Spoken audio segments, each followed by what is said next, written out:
जी बच्चों, अभी स्टार्ट करते हैं और थोड़ा सा वेट करेंगे।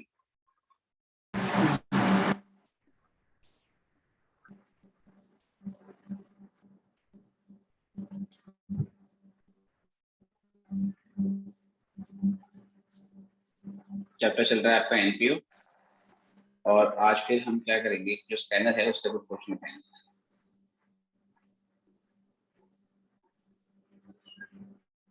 मेरी वॉइस आ रही है बेटा? आप सब लोगों को बताइए एक बार। आ रही है सर। वॉइस?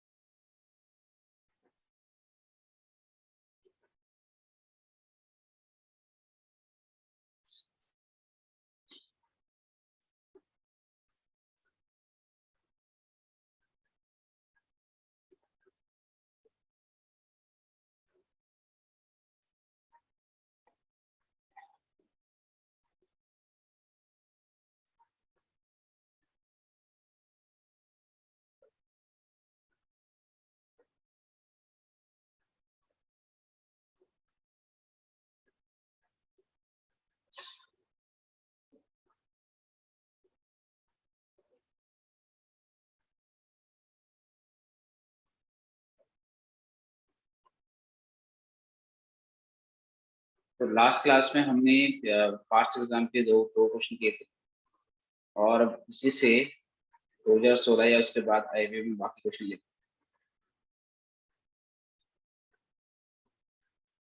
तो हम वेट करेंगे, क्वेश्चन ढूंढना है अभी।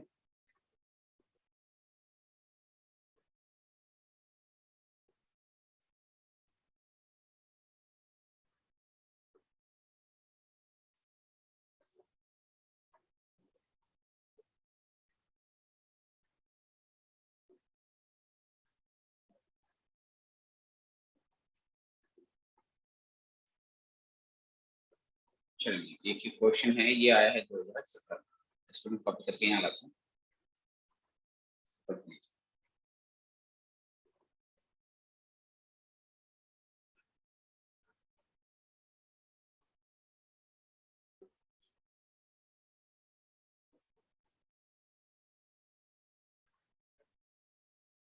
जी,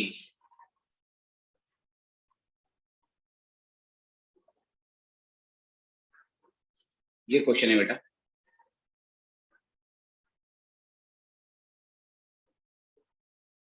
क्वेश्चन में कहता है, ये आया हुआ है 2017 में। The following is the income and expenditure account of Gamma Club for the year ended on 31st March 2017। आपको इनकम और एक्सपेंडिचर अकाउंट दिया हुआ है। तो अब तक हमने जो क्वेश्चन किए थे उसमें हमें दिया होता था, क्या नाम है, हमें क्वेश्चन में गिवन होता था रिसिप्ट एंड पेमेंट अकाउंट। या तो ये हमें गिवन होता था, या इसको हम क्या करते थे, बनाते थे, और इसके हेल्प से हम करते थे फिर इनकम और एक्सपेंडिचर अकाउंट और बैलेंस। अब ये जो क्वेश्चन है, ये क्वेश्चन उल्टा है। इसमें इनकम एक्सपेंडिचर आपको पहले से गिवन है, इनकम एक्सपेंडिचर पहले से गिवन है, और आपने क्या करना है, इससे रिसिप्ट और पेमेंट अकाउंट बनाना है। The following is the income and expenditure account of the Kama club for the year ended on 31 March 17। इसमें सैलरी, रेंट, प्रिंटिंग दे रखा है, एक्सपेंडिचर में इनकम में सब्सक्रिप्शन, डोनेशन। देन उसके बाद इसको पहले रिमूव कर देता हूँ, कोई यूज नहीं है इसका। और फिर उसके बाद बेटा आपको दे रखा है बेटा खर्चे में ही क्या, audit fees, insurance, games and sports, subscription, return of, ये आपकी बैड डेट होगी। मिसलेनियस एक्सपेंसेस ये आपकी 14,500 है। Loss on sale of furniture, depreciation दे रखा है, और एसेट इनकम ओवर एक्सपेंडिचर, मतलब कि आपको जो सरप्लस है वो भी गिवन है। नीचे क्वेश्चन में बताता है कि कहता है सब्सक्रिप्शन इन एरियर ये आपके 2600 और 3,700 है। एडवांस सब्सक्रिप्शन 1000 और आपको 1500 है। आउटस्टैंडिंग रेंट दे रखा है, ओपनिंग क्लोजिंग, सैलरी का और ऑडिट फीस का। स्पोर्ट इक्विपमेंट आपको आफ्टर डेप्रिसिएशन गिवन है। फर्नीचर आफ्टर डेप्रिसिएशन गिवन है। प्रीपेड इंश्योरेंस 150 रुपए का क्लोजिंग बैलेंस गिवन है।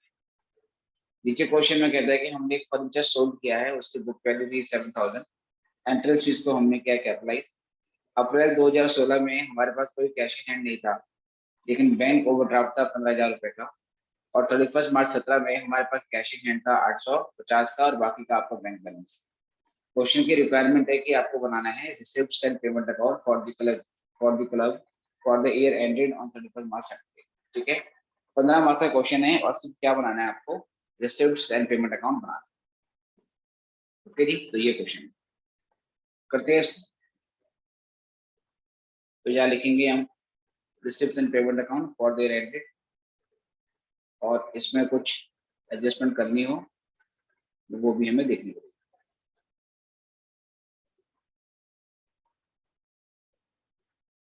चलिए, हेडिंग लिखेंगे gamma club receipts and payment account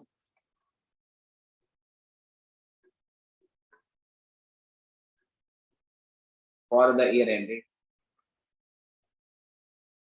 31/3/17। यहाँ डेबिट साइड में रिसिप्ट्स,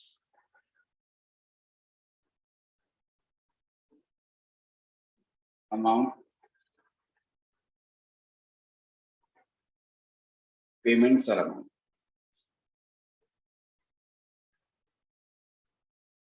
डेबिट एंड क्रेडिट।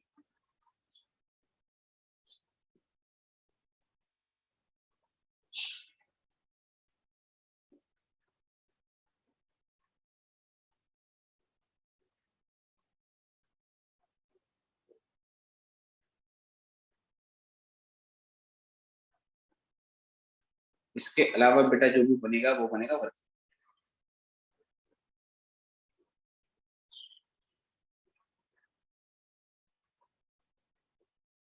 ठीक है, ये सारे का सारे वर्किंग होते हैं।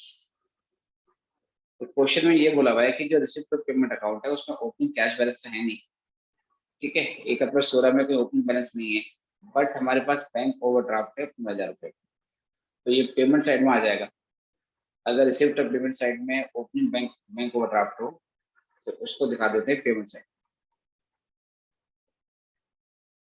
ठीक है, बैंक ओवरड्राफ्ट। ठीक है, इसकी अमाउंट आपको दे रखी है 15,000 रुपये। चलो, उसके बाद हमारे पास जो क्लोजिंग कैश बैलेंस है वो 850 है, बाकी बैंक बैलेंस है, इसकी कोचिंग हम बाद में करेंगे। तो अब क्या है सर, देखना ध्यान से। सबसे पहले हम पकड़ेंगे इसके इनकम साइड को, और इनकम साइड में जो आइटम है उनको रिसिप्ट साइड में लेके जाएंगे। 68,000 आपको सब दे रखा है सब्सक्रिप्शन इनकम साइड में। ये वो सब्सक्रिप्शन है which should have been receive, जो रिसीव होना चाहिए था, करंट ईयर का जो बनता है। हमें ये पता लगाना है एक्चुअल में कितना सब्सक्रिप्शन रिसीव हुआ। तो जो सब्सक्रिप्शन है उसके बारे में हमें कुछ एडजस्टमेंट भी गिवन है। तो ये जो 68,000 इनकम और एक्सपेंडिचर में पड़ा हुआ है ये एक्चुअल बेसिस पे है। इस 68,000 को हमने कैश बेसिस पे कन्वर्ट करना पड़ेगा, और कैश बेसिस में कन्वर्ट करने के बाद जो फिगर आएगी वो फिगर हमें लिखनी पड़ेगी। ओके, तो कैसे करेंगे देखो, मैंने यहाँ पे लिखा टू सब्सक्रिप्शन,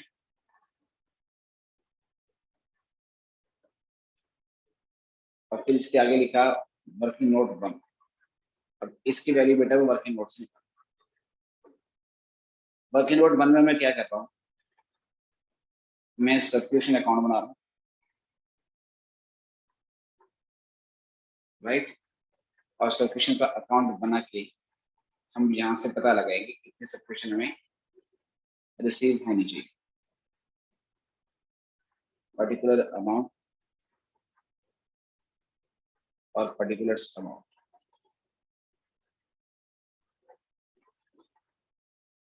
चलिए, तो सबसे पहले डेबिट साइड में तो बैलेंस पीडी, ये आएगी मेरी opening outstanding subscription,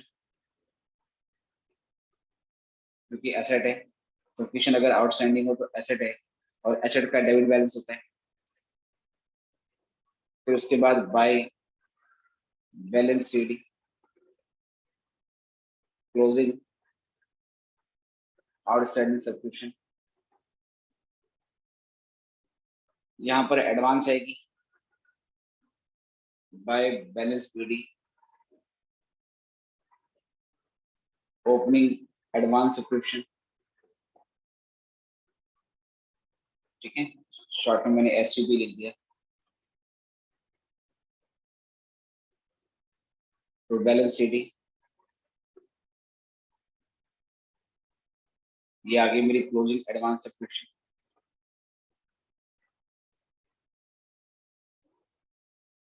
closing advance subscription जितनी सब्सक्रिप्शन हमें रिसीव हुई है एक्चुअल में,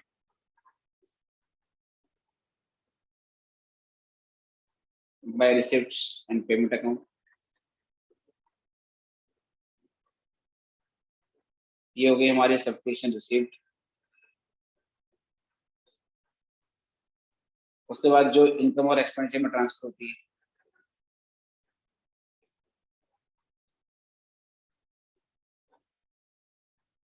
ठीक है, ये वो सब्सक्रिप्शन होती है जो इनकम साइड में जाएगी। और इसी में आपको एक टॉपिक और दे रखा है, that is subscription return of.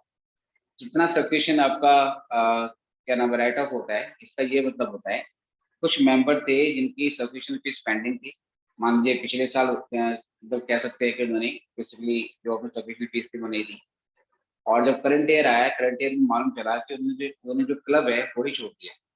उन्होंने क्लब छोड़ दिया, मतलब क्लब के पहले वो मेंबर थे, अब वो क्लब के मेंबर नहीं है। अगर वो मेंबरशिप छोड़ देते हैं तो अब वो मेंबर क्या करेंगे, जितनी उनकी सब्सक्रिप्शन फीस बनती थी वो भी वो लोग पे नहीं करेंगे। तो कभी कभार सब्सक्रिप्शन का बैड डेट हो जाता है। अगर ऐसा होगा तो वो एक्सपेंडिचर में डेबिट साइड में आता है, और यहाँ पर सर इसको हम दिखाते हैं इस अकाउंट में क्रेडिट साइड में, बाय सब्सक्रिप्शन रिटर्न ऑफ। ठीक है, क्योंकि यही जो अमाउंट होगी ये इनकम और एक्सपेंडिचर में डेबिट साइड में जाती है, राइट। अब बस हमें पोस्टिंग करनी है और उसके हिसाब से देखना है कि कहाँ क्या क्या है। तो सबसे पहले सब्सक्रिप्शन इन एरियर ओपनिंग 2600 है और क्लोजिंग 3700, इसको प्लेस करते हैं। तो ये 2600 और ये 3700, चलो। उसके बाद फिर एडवांस लिखेंगे। एडवांस का ओपनिंग बैलेंस आपका 1000 है और क्लोजिंग 1500 है, 1000 और 1500, 1000 और 1500,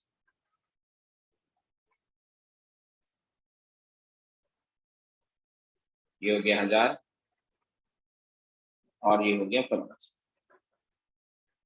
फिर इनकम और एक्सपेंडिचर अकाउंट में कितनी सब्सक्रिप्शन गई है वो देख लो। इनकम और एक्सपेंडिचर में सब्सक्रिप्शन गई है 68,000, ठीक है सर। और बैड डेट कितनी पड़ी हुई है, बैड डेट कितनी की है वो भी देखना पड़ेगा। तो जो बैड डेट में पड़ी है वो 350 पड़ी है। चलो जो, तो यहाँ डालेंगे 68,000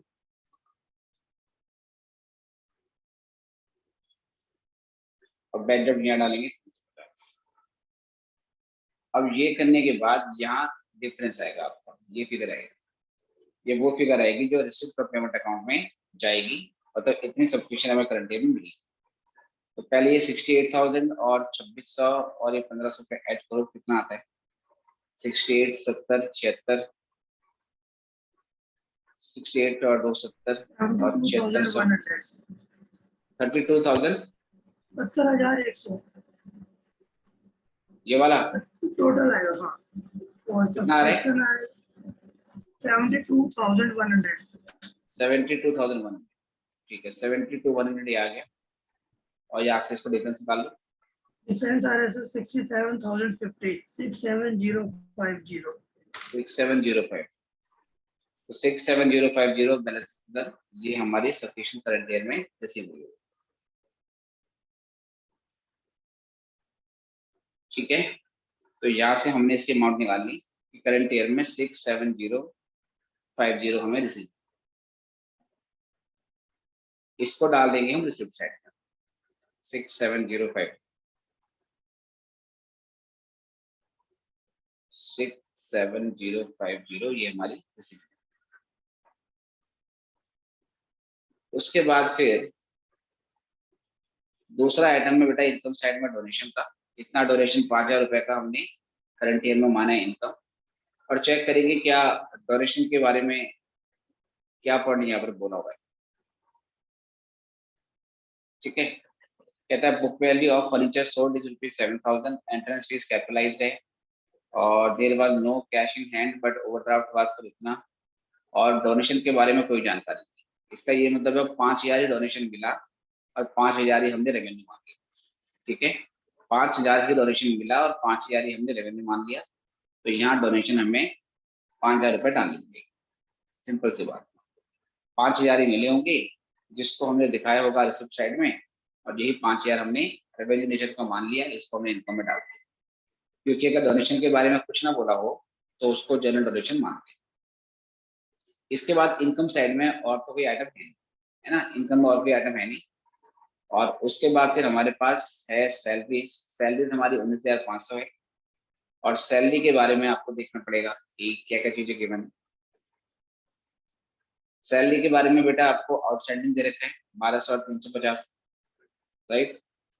और सैलरी के बारे में 1200 और 350 का आउटस्टैंडिंग है, और इसके अलावा प्रीपेड इंश्योरेंस है, और बेटा कुछ नहीं। अब सैलरी एक्सपेंस है, एक्सपेंस के लिए भी या तो आप एक्सपेंस का अकाउंट बना लो, ठीक है, या तो आप एक्सपेंस का अकाउंट बना लो। अकाउंट कैसे बनेगा जी? देखो, सिंपल सी बात है, या आप डायरेक्ट प्लस माइनस भी कर सकते हो। अगर आपको चीजें अगर आपको समझ में आती है तो डायरेक्ट प्लस माइनस से भी कर सकते हो। Particulars amount, particulars amount, salary हमें दे रखी है आउटस्टैंडिंग। आउटस्टैंडिंग सैलरी क्या है बेटा? एक्सपेंस है या इनकम है, या एसेट है या लायबिलिटी है? आउटस्टैंडिंग सैलरी लाइबिलिटी है सर। राइट। अगर ये लायबिलिटी है तो इसका बैलेंस कौन सा होगा, डेबिट या credit? Credit balance. Credit balance होगा। तो बाय बैलेंस पीडी ये स्टार्ट होगा क्रेडिट साइड से। यहाँ पर आउटस्टैंडिंग सैलरी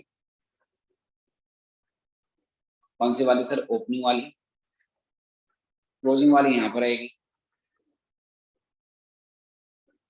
तो balance sheet closing outstanding salary.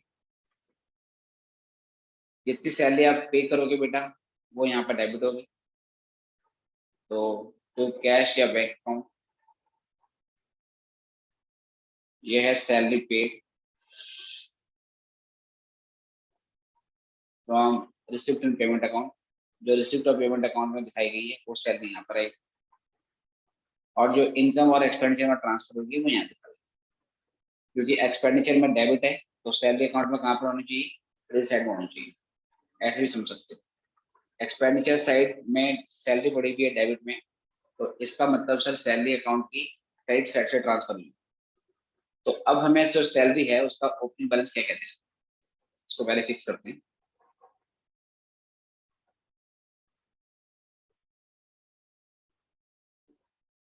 Right, इसको पहले फिक्स करते हैं। तो हमारे पास यहाँ पर जो पड़ा हुआ है सैलरी में बैलेंस, ओपनिंग है 1200, क्लोजिंग है 350, और सैलरी की जो पेमेंट है वो है 19,500। ठीक है, और ये 1200 और 350 पड़ा हुआ। ठीक है चलो, तो यहाँ 1200, यहाँ 350, 19,500 की पेमेंट। बताइए यहाँ से क्या डिफरेंस आ रहा है? तो पहले ये हो गया हमारा 19,850, और 19,850 में से 1200 18,650 18,650, 50। 18,650, 18,650। तो ये हमारी करंट ईयर की सैलरी बनती है, राइट। अगर आपको ये समझ में आ गया तो ठीक है, और अब ऐसे भी कर सकते थे। सैलरी पेड हमने करी है 19,500। अब करंट ईयर के एंड का जो आउटस्टैंडिंग होता था उसे प्लस करते थे। करंट ईयर के एंड का आउटस्टैंडिंग हम प्लस करते थे, लेकिन अब यहाँ पर क्या है सर, उल्टा करना पड़ेगा। और सैलरी पेड नहीं है ये एक्चुअली हमारी सैलरी वो है जो डेबिट हुई है इनकम और एक्सपेंडिचर अकाउंट में, राइट। तो salary debited to income and expenditure account, income और एक्सपेंडिचर में इतनी सैलरी गई है पहले हम करंट ईयर का जो आउटस्टैंडिंग है उसको प्लस करते थे, लेकिन अब उल्टा करना पड़ेगा क्योंकि इनकम एक्सपेंडिचर हमें दे रखा है और हमें निकालना क्या है, हमें वो पता लगाना है कितनी अमाउंट हमें पे हुई। तो प्रोसीजर रिवर्स कर दो, outstanding at the end of current year, current year के एंड का जो आउटस्टैंडिंग है वो माइनस कर दो 350, और जो करंट ईयर के बिगनिंग का आउटस्टैंडिंग है उसको प्लस कर दो, आउटस्टैंडिंग एट बिगनिंग ऑफ। अगर आप ऐसे समझ सकते हैं तो ये भी कर सकते हैं। ये थी 1200। ये करने के बाद आपकी सैलरी पेड निकल के आएगी जो कि इनकम और एक्सपेंडिचर में जाएगी, और ये 18,650। ओके, तो रिवर्स प्रोसीजर भी लगा सकते हैं। जैसे आपने पढ़ा था, कोई हमें खर्चा पेड दे रखा हो और उसका एक्चुअल बेसिस पे कन्वर्ट करना हो, तो करंट ईयर का आउटस्टैंडिंग प्लस पिछले साल का जो आउटस्टैंडिंग है वो माइनस, उसके बाद पिछले साल का एडवांस प्लस और करंट ईयर का एडवांस जो कि नेक्स्ट ईयर के होता है वो माइनस। तो ये सारी चीज आपको रिवर्स करनी पड़ेगी। अगर रिवर्सल याद ना रहे तो बेस्ट है कि आप उस एक्सपेंस का, इनकम का, जिसके बारे में आपको कुछ आउटस्टैंडिंग एडवांस दे रखे हैं, उसका अकाउंट आप बना दो और अकाउंट से भी अमाउंट आप निकाल सकते हैं। तो दोनों तरीके आपके लिए ठीक है। अमाउंट आती है 18,650, तो ये आपने 18,650 उसमें ऐड और प्लस गलत लिख दिया नीचे वर्किंग नोट में। गलत लिख दिया? नहीं, सही लिखा है। करंट ईयर का तो ऐड होगा ना सर? वो तब होता है जब पेमेंट पेमेंट दी होती है, वही तो पॉइंट आपको ध्यान में रख रहे हैं। अगर हमें रिसिप्ट का पेमेंट अकाउंट में सैलरी दी होती और इनकम एक्सपेंडिचर वाले निकालनी होती, तो करंट ईयर का आउटस्टैंडिंग जोड़ते हैं और प्रीवियस ईयर का माइनस करते हैं।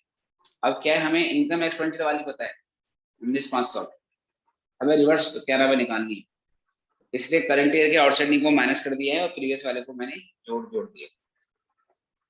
तो 18,650 नहीं रहेगा ना ऐसे ऐड करेंगे तो? सेकंड मिल जाता, या तो मेरे, 19,550 हाँ, या तो मेरे फिगर हो सकता है मैंने गलती की हो। एक मिनट, इसमें आउटस्टैंडिंग कितना है?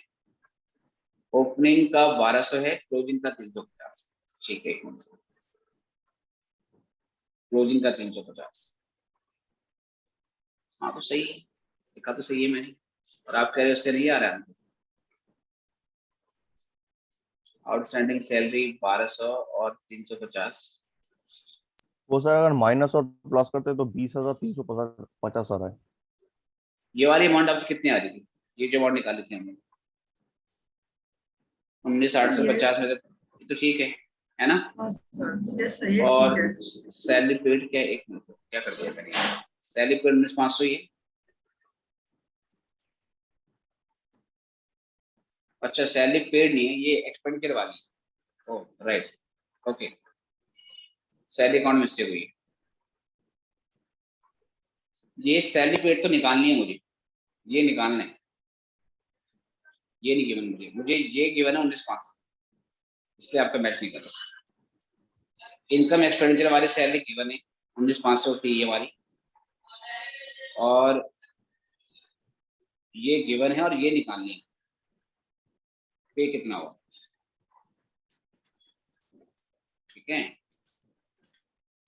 ये निकालना है, ये निकालो, बताओ कितना। अभी मैच नहीं कर रहा। 20,350। 20,350। 50। हाँ, ये टोटल हो गया 20,000, इसलिए वो मैच नहीं कर रहा, क्योंकि हमें पेमेंट वाली निकालनी है, इनकम एक्सपेंडिचर वाली की ये निकलेगी balance. Right, it was my mistake. तो 20,350 यहाँ से भी आ रहा है, यहाँ से भी 20,350 आ रहा है, यहाँ से भी 20,350 आ रहा है। Yes sir. ठीक है, तो या तो रिवर्स प्रोसीजर लगा दो या अकाउंट बना के भी कर सकते हैं। तो करंट ईयर का आउटस्टैंडिंग जो जोड़ते थे अब वो माइनस करना पड़ेगा, पिछले साल का आउटस्टैंडिंग जो माइनस करते थे वो प्लस करना पड़ेगा, पिछले साल का एडवांस प्लस करते थे उसको अब माइनस करना पड़ेगा, और करंट ईयर का एडवांस माइनस करते थे उसको प्लस करना पड़ेगा। अगर ये चीजें याद है तो ठीक है, अदरवाइज अकाउंट बना के करो। तो ये अमाउंट आई है 20,350, इसको यहाँ पे भी मैं रेक्टिफाई करता हूँ। अच्छा, मैंने भी उसको डाला है, अब डाल देते हैं। तो by salary, working note second, और 20,350 की सैलरी हमने यहाँ पेमेंट में डाल दी। राइट, इसके बाद फिर हमारा रेंट है, सेम प्रोसीजर लगा रहा है रेंट के लिए, 4,500 है, और रेंट के लिए क्या बोलता है, रेंट के लिए भी सेम प्रोसीजर बेटा। रेंट का आउटस्टैंडिंग ओपनिंग है 500 और क्लोजिंग है 800। तो रेंट का भी मैं कर देता हूँ सीधे सीधे। तो रेंट के लिए मैं क्या करता हूँ, अकाउंट नहीं बनाता क्योंकि एक बना दिया मैंने। मैं सीधे करता हूँ, रेंट की फिगर कितनी है, 4500। ठीक है, 4500 का रेंट है मेरा। तो रेंट में ओपनिंग आउटस्टैंडिंग 500 प्लस कर रहा हूँ यहीं पर, और 800 माइनस। ठीक है, ये ओपनिंग आउटस्टैंडिंग है प्लस हो गया, क्लोजिंग आउटस्टैंडिंग का माइनस हो गया। अदरवाइज आप अकाउंट भी बना सकते थे। तो कितना आएगा सर, ये 5000 में से 800 गया तो 4200 का रेंट आ गया। ठीक है, अदरवाइज सैलरी की तरह अकाउंट बन सकता है इसका सेम, कोई दिक्कत नहीं है। इसके बाद अगला जो आइटम दिया हुआ है इसमें वो है प्रिंटिंग और स्टेशनरी। प्रिंटिंग की वैल्यू है 750। ठीक है, 750 आपको यहाँ पर गिवन है। और नीचे चेक करो एडजस्टमेंट में इसके बारे में कुछ गिवन है क्या। तो सब्सक्रिप्शन है, रेंट, सैलरी, ऑडिट फीस, और यहाँ पर हमारे पास कुछ भी नहीं है। प्रिंटिंग के बारे में कुछ भी नहीं। इसका मतलब 750 ही खरीदा और 750 ही कंज्यूम कर लिया। तो प्रिंटिंग यहाँ पर आपका 750 ही आ जाएगा। राइट, तो इसमें कोई एडजस्टमेंट नहीं। चलिए, इसके बाद इंश्योरेंस है 500 रुपए का। और इंश्योरेंस के बारे में एडजस्टमेंट आपको दे रखी है कि प्रीपेड है 150 का, 500 का इंश्योरेंस और 150 का प्रीपेड। बताओ क्या क्या किया जाए, 150 प्लस करूँ या माइनस करूँ। प्लस होगा। हाँ, ये प्रीपेड हमने दे रखा है बेटा क्लोजिंग। क्लोजिंग प्रीपेड हमारा होता है अगले साल के लिए, है ना, क्योंकि वो अगले साल का खर्चा है, इस साल का नहीं है, तो माइनस होना चाहिए। बट यहाँ तो हम क्या कर रहे हैं सर, यहाँ तो हम उल्टा कर रहे हैं। उल्टा क्यों कर रहे हैं, क्योंकि इनकम एक्सपेंडिचर दे रखा है, इनकम एक्सपेंडिचर दे रखा है, और हमें रिसिप्ट और पेमेंट अकाउंट निकालना है। हमें अमाउंट निकालनी है as per receipt and payment account. तो जो क्लोजिंग प्रीपेड हम लेस करते थे उसको प्लस करना पड़ेगा। अदरवाइज आप इसका भी अकाउंट बना के कर सकते हो।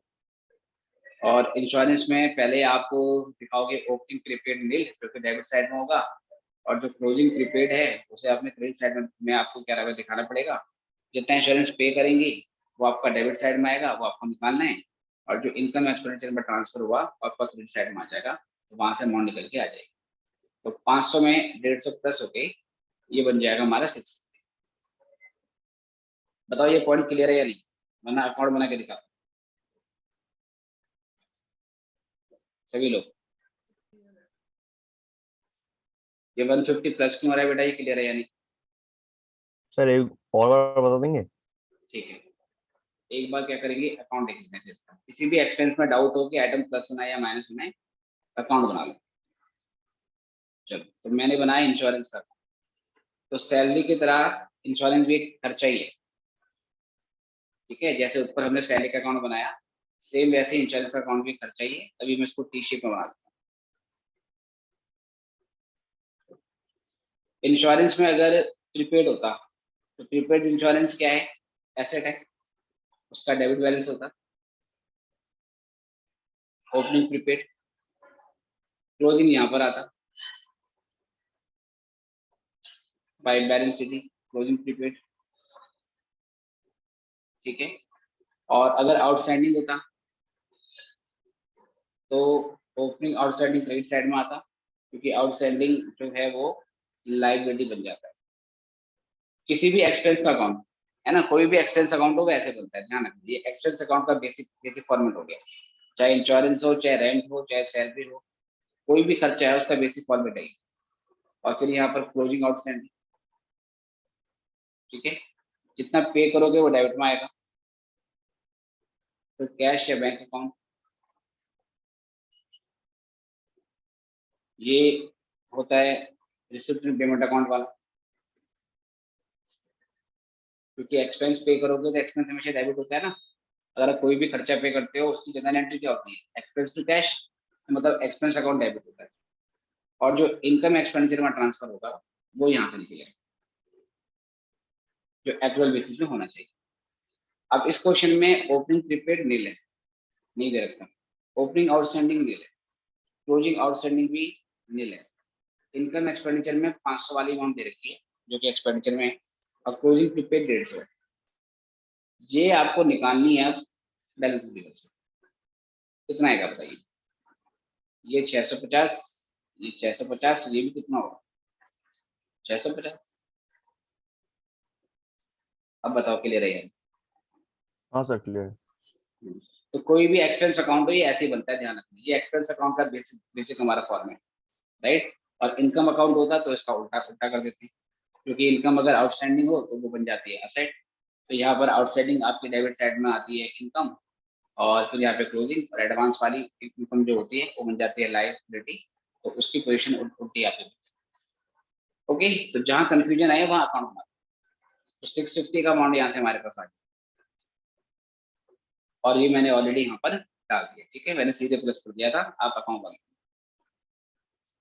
इसके बाद फिर अगला हमारे पास आइटम है ऑडिट फीस। और ऑडिट फीस के लिए आपको दे रखा है 750 का बैलेंस। और ऑडिट फीस में फिर से आपको दे रखा है आउटस्टैंडिंग 500 और 750। तो या तो ऑडिट फीस का भी अकाउंट बना लो, आप वहां से निकालो, या आप समझ जाओ कि ओपनिंग आउटस्टैंडिंग प्लस करेंगे और जो क्लोजिंग आउटस्टैंडिंग है वो माइनस करेंगे। तो कितनी ऑडिट फीस है हमारे पास? 750 में प्लस 500 माइनस 750। चलो जी, तो यहाँ लिखते हैं बाय ऑडिट फीस। अदरवाइज आप अकाउंट बना के कर लेना, कोई दिक्कत नहीं है। जैसे सैलरी का बना था वैसे ही बनेगा। 750 प्लस 500 माइनस 700, तो ये 500 ही निकल के आ गया, राइट। इसके बाद गेम्स एंड स्पोर्ट्स हैं जो कि 3500 रुपए के हैं। ये खर्चा है आपका भाई। और गेम्स एंड स्पोर्ट के बारे में नीचे कुछ जानकारी है क्या? गेम्स एंड स्पोर्ट के बारे में यहाँ कुछ नहीं है, बस स्पोर्ट इक्विपमेंट दे रखा है, ऑफर लैब, और नीचे और पे एडजस्टमेंट। गेम्स एंड स्पोर्ट में यहाँ पर भी कुछ नहीं है, तो पूरा पूरा अमाउंट डाल देंगे। कितना फीस है इसकी? 3500 रुपए की। 3500 का ही एक्सपेंस हमने यहाँ पे डाला है, और 3500 ही हुआ होगा। ठीक है, तो ये एज इट इज ऐसे कैसे आता है? By games and sport 3500। चलिए, फिर यहाँ से उसके बाद आगे बढ़ेंगे। नेक्स्ट दे रखा है सफिशिएंट रिटर्न ऑफ। ये हमने पहले डील कर लिया, इसको पहले देख लिया था। मिसलेनियस एक्सपेंसेस 14500 एक्सपेंडिचर में डेबिट में कितने पे होने चाहिए थे? 14500 की, और कितना एक्चुअल में पे किया? इसके लिए अगेन देखते हैं क्या कोई एडजस्टमेंट है क्या, अदरवाइज 14500 दिखा देंगे पेमेंट में।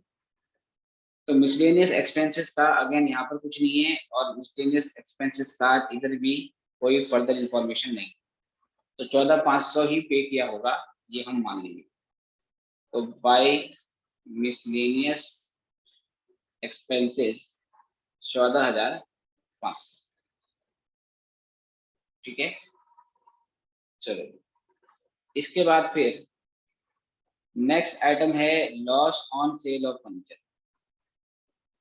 तो बेटा मुझे बताइए, रिसिप्ट और पेमेंट अकाउंट में loss on sale of furniture कहाँ आएगा? नहीं आएगा सर। नहीं आएगा, बिल्कुल सही। रिसिप्ट और पेमेंट अकाउंट में फर्नीचर को बेचने पे जो लॉस हुआ वो नहीं आएगा। लेकिन फर्नीचर हमने कितने में खरीदा, फर्नीचर हमने कितने में बेचा, उसकी एंट्री हमें रिसिप्ट एंड पेमेंट अकाउंट में दिखानी पड़ती है। अगर फर्नीचर खरीदा होगा तो जाएगा पेमेंट साइड में, फर्नीचर बेचा होगा तो आएगा रिसिप्ट साइड। लेकिन फर्नीचर पे जो लॉस लगता है और फर्नीचर पे जो डेप्रिसिएशन लगता है, ये आइटम बस इनकम एक्सपेंडिचर में जाती है। ये आइटम इनकम एक्सपेंडिचर में जाते हैं, ये रिसिप्ट पेमेंट में नहीं आते। तो मुझे ये पता लगाना पड़ेगा कि भाई जो फर्नीचर है क्या नाम है उसको हमने कितने में हमने बेचा। देखिए जरा ध्यान से, फर्नीचर पे 2500 रुपए का लॉस हुआ है, ओके।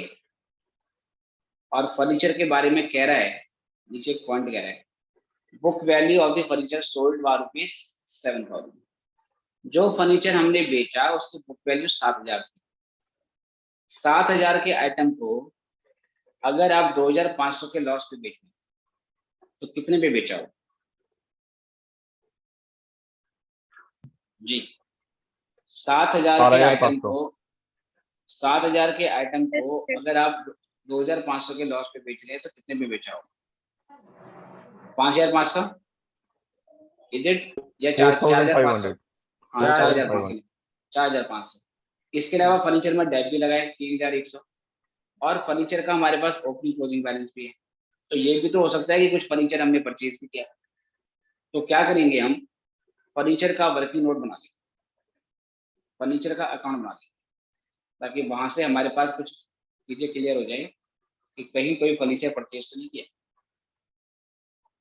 तो फर्नीचर हमारी एसेट है, एसेट का डेबिट बैलेंस होता है, तो स्टार्ट होगा डेबिट साइड से, डेबिट क्रेडिट। सबसे पहले यहाँ पर ओपनिंग बैलेंस, यहाँ पर फर्नीचर पे कितने का डेप लगा, कितने का लॉस हुआ, loss on sale of furniture account, कितने में बेचा बाय कैश या बैंक अकाउंट, ठीक है, और जितने में बेचा होगा ये रिसिप्ट और पेमेंट अकाउंट में जाएगा, जितने में बेचा होगा ये रिसिप्ट और पेमेंट में जाएगा। और उसके बाद कुछ बैलेंस शीट, मतलब क्लोजिंग बैलेंस। अगर ये सब करने के बाद अकाउंट टैली हो गया तो ठीक है, अदरवाइज डेबिट साइड में डिफरेंस आएगा, उसको परचेस मानना पड़ेगा। देखते हैं अभी। तो इसके हमारे पास जो फिगर गिवन है बेटा, फर्नीचर की ओपनिंग है 30,000, क्लोजिंग है 27,900। चलिए, 30,000 का ओपनिंग बैलेंस, 27,900 का क्लोजिंग बैलेंस। ओके, फर्नीचर पे डेप कितना लगा, हमें एक्सपेंडिचर में वापस जाना पड़ेगा। फर्नीचर में हमारा डेप लगा है बेटा 3,100 रुपये, ठीक है, और लॉस हुआ है इसको बेचने पे 2,500 रुपये का, 2,500 का लॉस और 3,100 का डेप्रिसिएशन, ये आइटम पे डाल देते हैं, ठीक है। तो 2,500 का लॉस, 3,100 का डेप्रिसिएशन, 7,000 के आइटम को 2,500 के लॉस पे बेचेंगे तो 4,500 में बेचा जाएगा। डेफिनेटली इसकी क्रेडिट साइड ज्यादा आ रही है, तो यहाँ डेबिट साइड में डिफरेंस आ रहा है। ये डिफरेंस हमें क्या क्या दिखाएगी, परचेज ऑफ फर्नीचर दिखाएगी, परचेज ऑफ फर्नीचर, जो कि ट्रांसफर होगा receipt and payment account.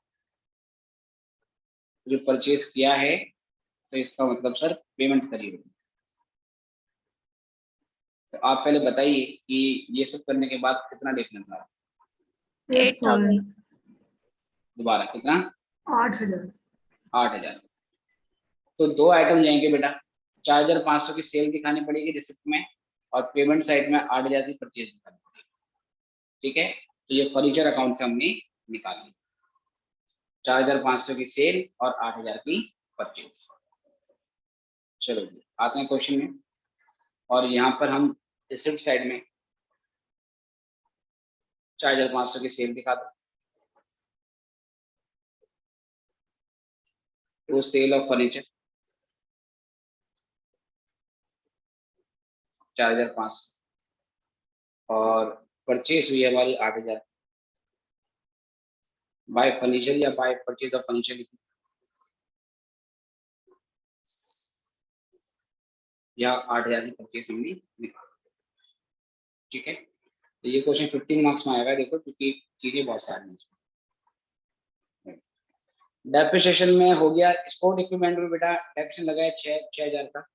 Sport equipment में चेक कर लो, अगर ओपनिंग बैलेंस में 6,000 लेस करने के बाद क्लोजिंग बैलेंस के बराबर आ जाता है, इसका मतलब कोई परचेज से लिए, अदरवाइज स्पोर्ट इक्विपमेंट का अकाउंट भी बनाना पड़ेगा। लो जी, स्पोर्ट इक्विपमेंट में 25,000 का ओपनिंग बैलेंस है, इसमें अगर 6,000 का डेप लगा तो 25,000 में से 6,000 लेस करने के बाद 19,000 का क्लोजिंग बैलेंस बचना चाहिए था, लेकिन 19,000 का बैलेंस बचने की बजाय 24,000 का बैलेंस बचता है।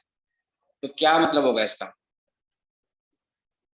इससे क्या 5,000 जानकारी, परचेज है। 5,000 परचेज किया, राइट। अगर ये निकाल सकते हो तो सीधे आप 5,000 की परचेज दिखा दो, अदरवाइज स्पोर्ट इक्विपमेंट का भी अकाउंट बना दो, ठीक है। तो मैं क्या करता हूँ, चलो अकाउंट से कर देता हूँ। नोट 5 स्पोर्ट इक्विपमेंट,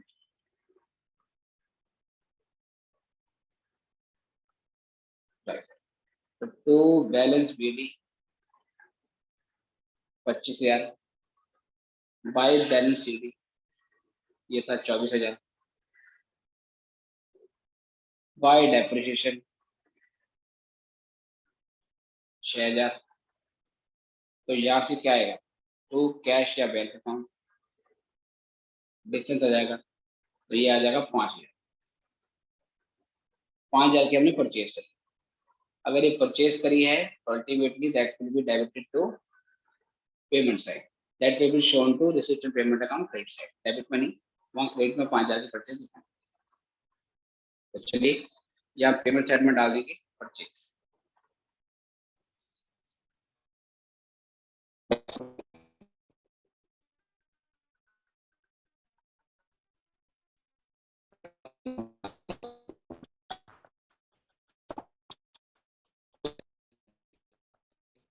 ये फिगर कहाँ से है? चलो जी, ये भी हो गया। और इसके बाद फिर फर्नीचर कर चुके हैं excess of income over expenditure, ये बेटा सरप्लस है, ये इनकम एक्सपेंडिचर का सरप्लस है। क्या ये रिसिप्ट एंड पेमेंट अकाउंट में आएगा?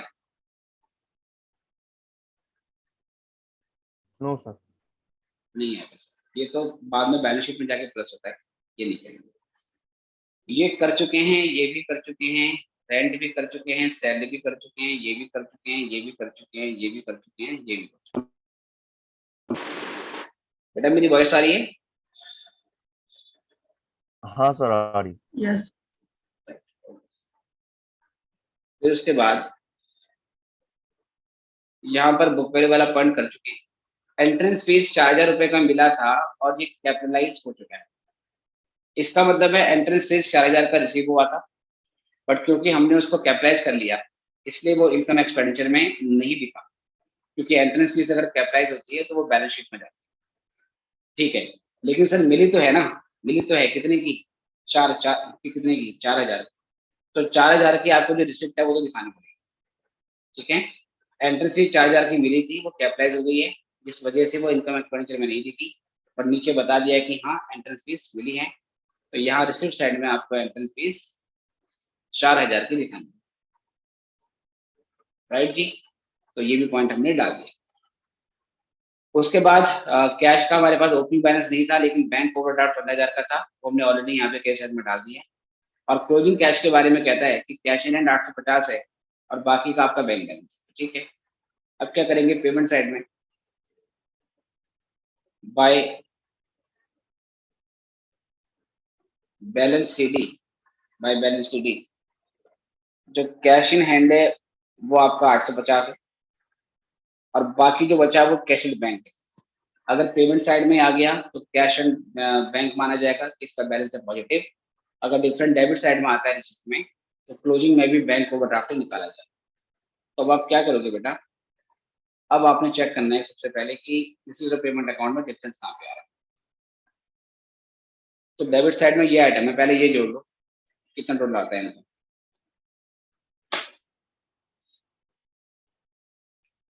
67,050 प्लस 5,000 प्लस 4,500 प्लस 4, 80,550. दोबारा 80,000 80,550. ये 80,550 आ रहा है। ठीक है, अब ये जो आइटम पेमेंट साइड में है इसको जोड़ो।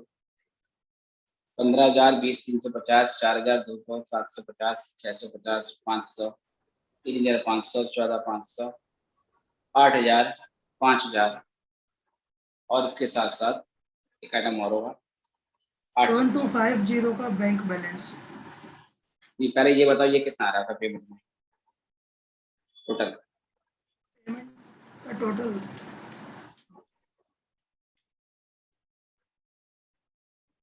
15,000, 20, 350, 4,200, 750, 73,300। 73,300। डेफिनेटली हमारी जो रिसिप्ट वाली साइड है वो ज़्यादा आ रही है, तो इसमें से ये माइनस करो और जो बैलेंस होगा वो हमारा कैश एट बैंक हो जाएगा। बताइए कितना आ रहा है? 250। 250 से पहले क्या बोला? 7250। 7250, 7,250। ठीक यस है, सर। 7,250। बाकी लोग भी चेक कर ले रहे बेटे, तो ये हमारी बैलेंस है फिगर। 7250 का 7,250 रुपए का हमारा क्लोजिंग बैंक बैलेंस आ गया। तो ये क्वेश्चन 15 मार्क्स में आया हुआ है, जिसपे सिर्फ बनाना है receipt and payment account. Sir ये रिसीट पेमेंट का थोड़ा स्क्रीनशॉट लेना था, थोड़ा छोटा करें। हाँ हाँ ठीक है।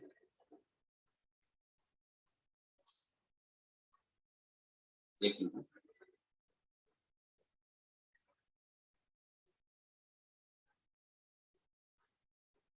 इसको और फिक्स करता हूँ।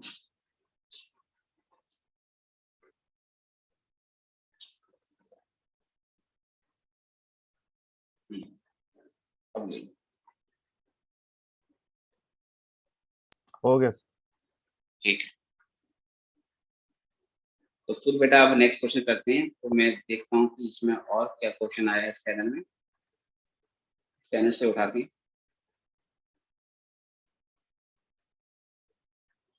ये मेडिकल कैंप वाला शायद मैंने करवा दिया था क्वेश्चन आपको, 2018 वाला। हाँ ये कर दिया था, कल ही किया हमने, परसों वाली क्लास में।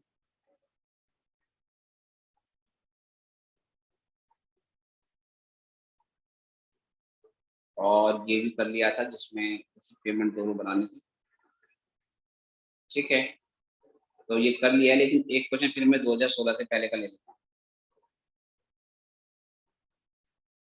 स्कैनर में ज्यादा क्वेश्चन नहीं है, 2016 से पहले के हैं, फिर भी क्वेश्चन चलो 2016 से पहले का पकड़ लेते हैं। जैसे 2015 में आया हुआ क्वेश्चन है, इसको ले लेता हूँ पहले। Right. फिर ऐसे एक क्वेश्चन हम फिर से कर लेते हैं।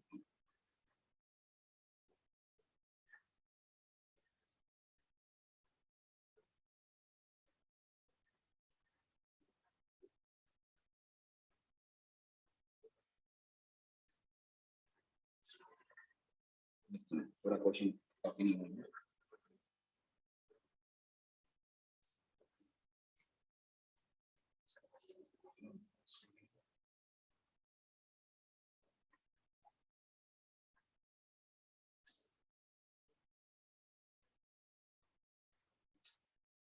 चलिए,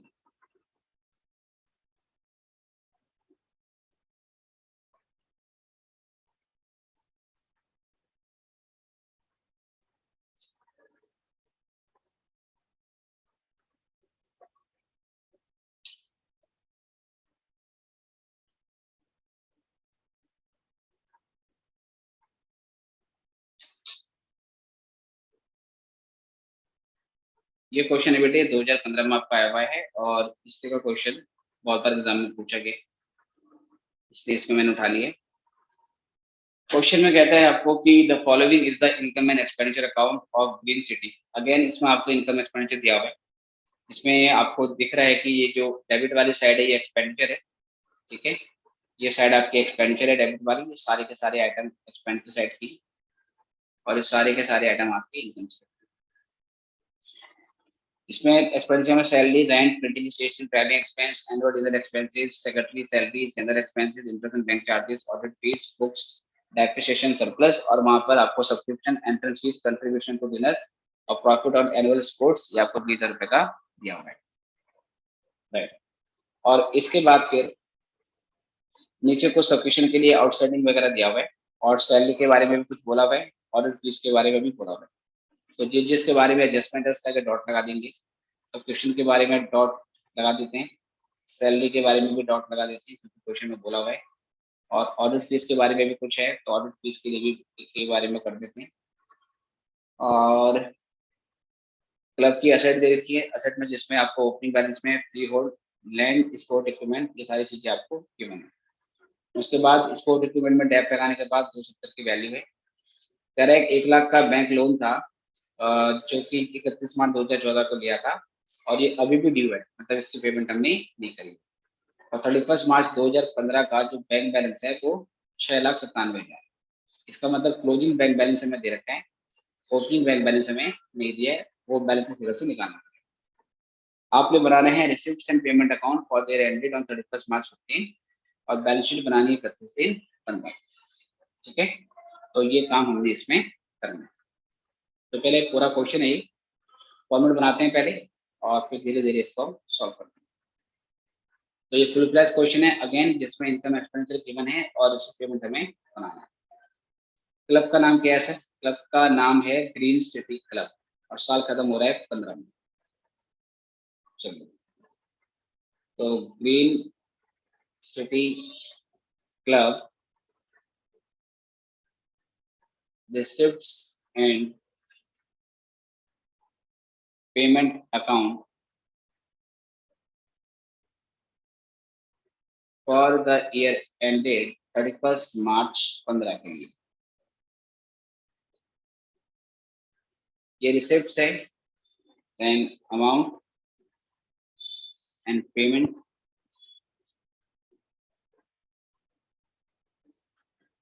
बैलेंस शीट भी बेटा इसमें बनाने को बोला हुआ है। क्लोजिंग बैलेंस शीट बनानी है तो ओपनिंग बैलेंस शीट भी बनानी पड़ेगी, क्योंकि ओपनिंग बैलेंस शीट से जो कैपिटल फंड निकलेगा वो क्लोजिंग बैलेंस शीट में जाएगा। ठीक है, ओपनिंग बैलेंस शीट से जो क्लोजिंग फंड निकलेगा, जो कैपिटल फंड निकलेगा, वो ओपनिंग बैलेंस शीट में जाता है। इसमें फिर हम सरप्लस को प्लस करते हैं, डेफिसिट को माइनस करते हैं। इसलिए ओपनिंग भी आपको बनानी पड़ेगी, बिना ओपनिंग बैलेंस शीट के क्वेश्चन पूरा नहीं होगा। पहले मेन बैलेंस शीट जो करंट ईयर की, ये मेन सॉल्यूशन में आएगी।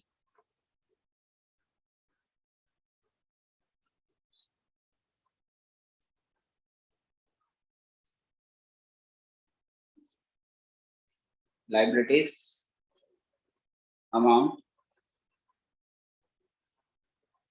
Assets amount.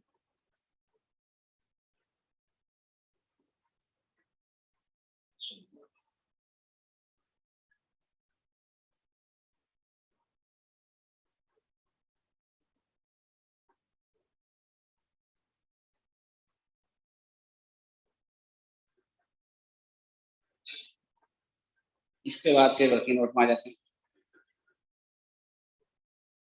वर्किंग नोट में सबसे पहले बनेगी ओपनिंग बैलेंस शीट। इसमें डेट डालेंगे पिछले साल के एंड की या करंट ईयर के बिगिनिंग की। दोबारा करंट ईयर खत्म कब हो रहा है? 15 में, तो ये जाएगा 14 में। इस कर देते हैं इसको।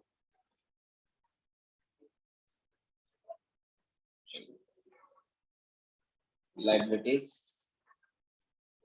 Amount and assets.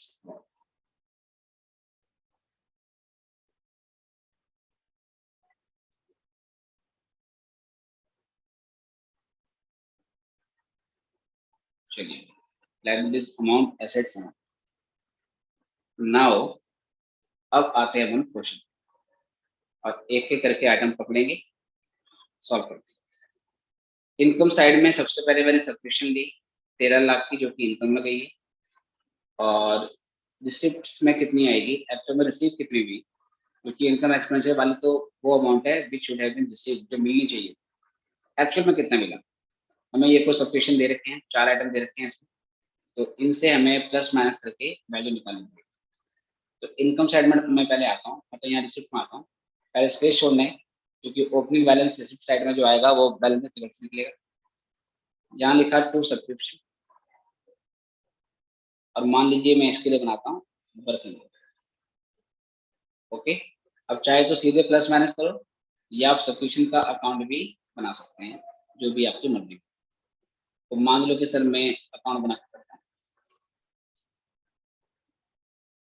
सेकंड, तो ये बनेगा मेरा सब्सक्रिप्शन अकाउंट। उसके बाद टी शेप में बना रहा हूँ इसको, एग्जाम में प्रॉपरली इसको बना के आए। तो यहाँ पर ओपनिंग आउटस्टैंडिंग आता है, क्योंकि अगर सब्सक्रिप्शन आउटस्टैंडिंग हो तो वो एसेट बन जाती है, इनकम आउटस्टैंडिंग हो तो बन जाती है एसेट, उसका डेबिट बैलेंस होता है। बाय क्लोजिंग आउटस्टैंडिंग सब्सक्रिप्शन, यहाँ पर बाय ओपनिंग एडवांस, क्योंकि अगर सब्सक्रिप्शन एडवांस में मिल जाए तो लायबिलिटी, और लायबिलिटी का बैलेंस होता है क्रेडिट। तो बैलेंस शीट ना, इसको सिंपल वैसे लिखते हैं जैसे बाकी चीजों को लिखेंगे। तो क्लोजिंग एडवांस, तो क्लोजिंग एडवांस सब्सक्रिप्शन,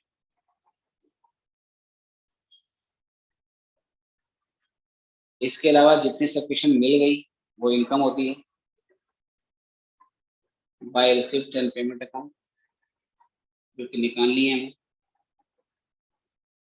और जो इनकम साइड में है, इनकम और एक्सपेंडिचर अकाउंट के नाम से यहाँ पर। तो ये 6 आइटम है, 6 में से 5 दिए होंगे और एक निकालना पड़ेगा। तो सबसे पहले हमें देखते हैं कि कितनी सब्सक्रिप्शन हमें रिसीव हुई थी। 3 लाख की शायद, 13 लाख है, 13 लाख है।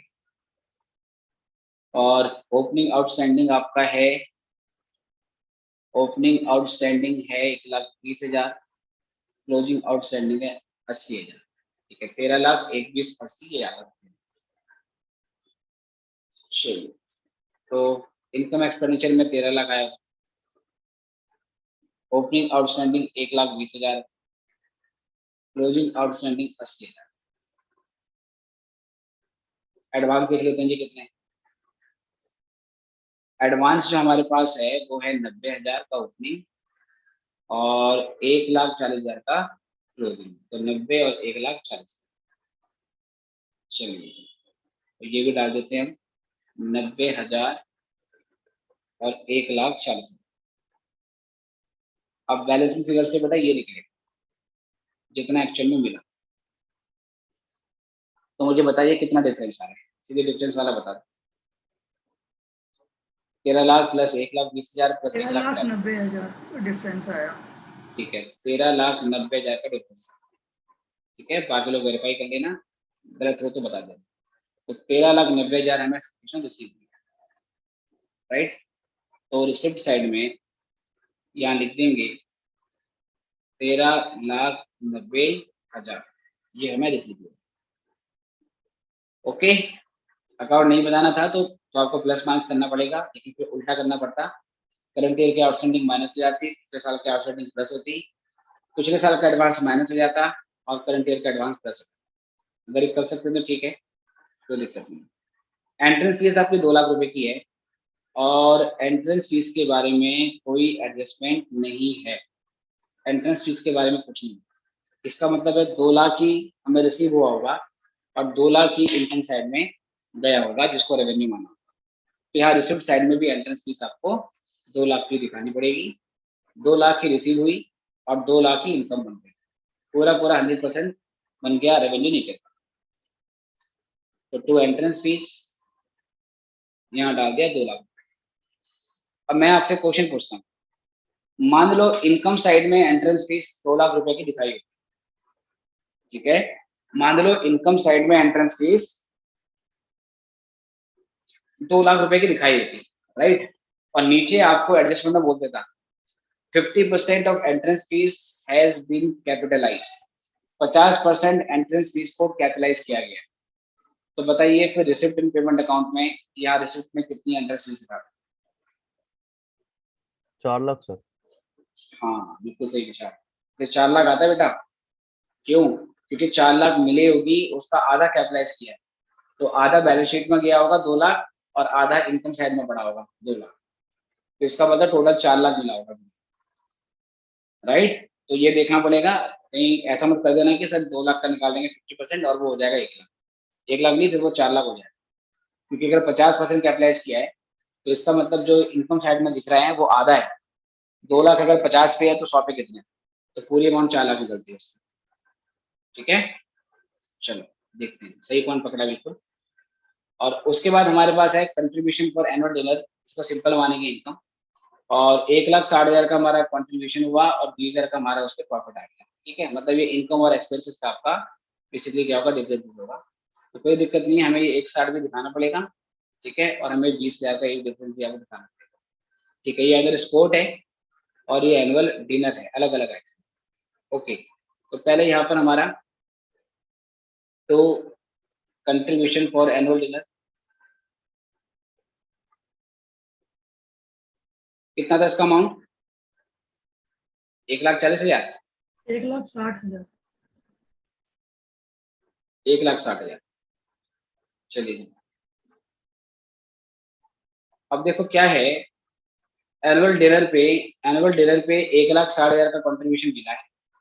एनुअल डिनर पे 1,60,000 का कंट्रीब्यूशन मिला है और एनुअल डिनर में ही हमारे 140 के खर्चे हुए, ठीक है। तो जो पैसा आया है वो दिखा दो रिसिप्ट में, और जो खर्चा हुआ है 140 का वो दिखा दो पेमेंट में, राइट। सिंपल सी बात है। कभी कभार ऐसा भी होता है कि सेम एक्टिव में सेम अगर अगर मान लीजिए कोई एक्टिविटी है, एक ही एक्टिविटी में रेवेन्यू भी जनरेट हो रहा है और एक ही एक्टिविटी में एक्सपेंस भी जनरेट हो रहा है, तो कई बार हम रेवेन्यू और एक्सपेंस को आपस में नेट करके, उसको आपस में मैच करके बैलेंस अमाउंट इनकम और एक्सपेंडिचर में दिखा देते हैं। मतलब ऐसा भी हो सकता था कि 1,60,000 का अगर कंट्रीब्यूशन आया है और उसी इवेंट में 1,40,000 का खर्चा हो गया है, तो एक्सपेंडिचर में सीधे 20,000 भी डाला जा सकता था, राइट। लेकिन उन्होंने क्या कर रखा है कि जो एनुअल डिनर है उसका रिसिप्ट और उसका एक्सपेंडिचर पूरा अमाउंट दिखा।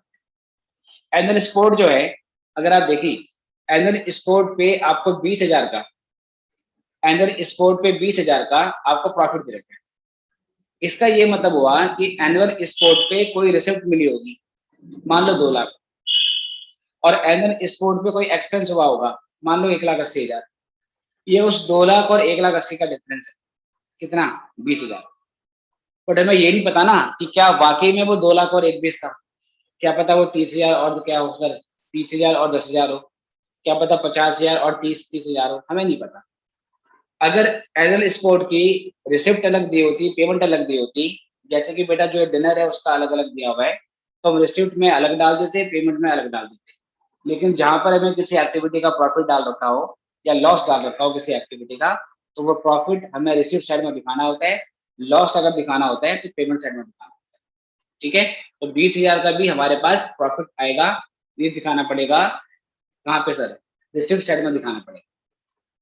बच्चे कई बार सोचते हैं सर आपने कहा था कि प्रॉफिट लॉस तो हमारा आता ही नहीं है, तो मैंने कहा कि एसेट की बेचने पे जो प्रॉफिट लॉस होता है वो रिसिप्ट और पेमेंट में नहीं आता। लेकिन अगर कोई एक्टिविटी हुई है, उसका प्रॉफिट अगर हुआ है तो वो रिसिप्ट में आ जाएगा, किसी एक्टिविटी में लॉस हुआ है तो वो पेमेंट में आ जाएगा। वैसे तो ये प्रॉफिट और लॉस के बदले हमें ग्रॉस रिसिप्ट और ग्रॉस पेमेंट पता होती तो वो ज्यादा बेटर होता। लेकिन जहां पर हमें किसी इवेंट की ग्रॉस रिसिप्ट या ग्रॉस पेमेंट नहीं पता हो, तो उस सिचुएशन में उस एक्टिविटी का हम प्रॉफिट या लॉस ही रिसिप्ट पेमेंट में दिखाते हैं, राइट। बताओ ये पॉइंट क्लियर है या नहीं? हाँ सर क्लियर है। ओके। तो फिलहाल 1,60 का डिनर है, 1,40 की आपकी पेमेंट है, तो पहले 1,40 की पेमेंट दिखा दो बाय एनुअल डिनर एक्सपेंसेस।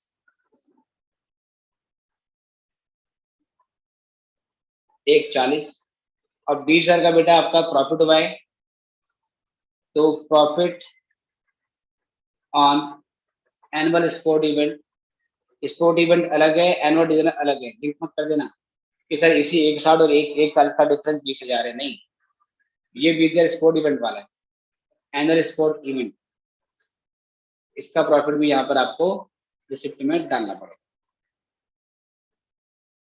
चलिए जी, तो ये हमारी जो इसकी इनकम साइड है वो हमारी पूरी हो गई है। पेमेंट साइड में सैलरी है 4,80,000, और सैलरी के बारे में कुछ आपको दे रखा है एडजस्टमेंट कि सैलरी जो बिगनिंग की आउटस्टैंडिंग है वो 40,000 है, क्लोजिंग की आपकी 30,000 है, और इसके अलावा सैलरी जो एक्सपेंडिचर में गई है वो 4,80,000। तो या तो सिंपल प्लस माइनस करो, या आपकी हैबिट है कि आपको अकाउंट बनाना होता है, तो आइए मैं भी अकाउंट बना के दिखाता हूँ। एक्सपेंस अकाउंट का एक कॉमन फॉर्मेट होता है, सभी एक्सपेंस में वो चलेगा। सैलरी अकाउंट, बताइए आउटस्टैंडिंग सैलरी कहाँ से स्टार्ट करूँ, डेबिट साइड में डालूं या क्रेडिट साइड में डालूं? Credit side. क्रेडिट साइड में, क्योंकि जो आउटस्टैंडिंग सैलरी है वो लाइबिलिटी होती है। तो टू ओपनिंग आउटस्टैंडिंग सैलरी, या आपको बैलेंस बाय बैलेंस शीट के नाम से लिखें तो वो ज़्यादा बेटर है। मैं फिलहाल यहाँ पे कैजुअली बना रहा हूँ, तो ओपनिंग आउटस्टैंडिंग सैलरी और क्लोजिंग आउटस्टैंडिंग सैलरी मैं ऐसे लिख रहा हूँ, बट आप क्या लिखोगे by balance sheet to balance sheet. जितना सैलरी आपने पे किया वो यहाँ पर आएगा, तो कैश या बैंक अकाउंट, तो बैंक लिख देंगे तो भी चलेगा।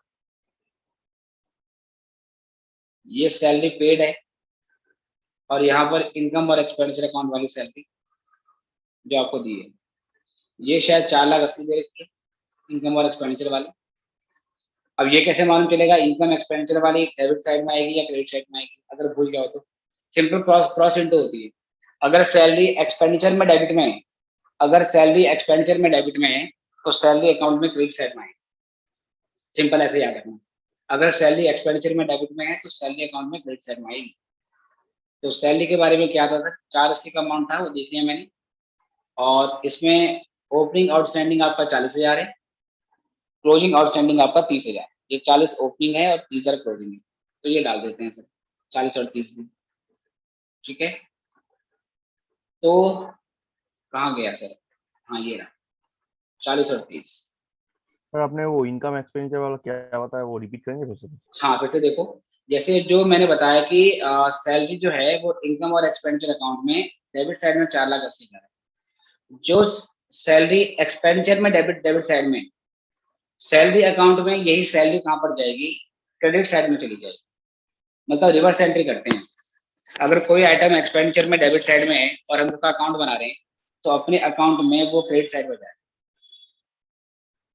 Okay simple. सर।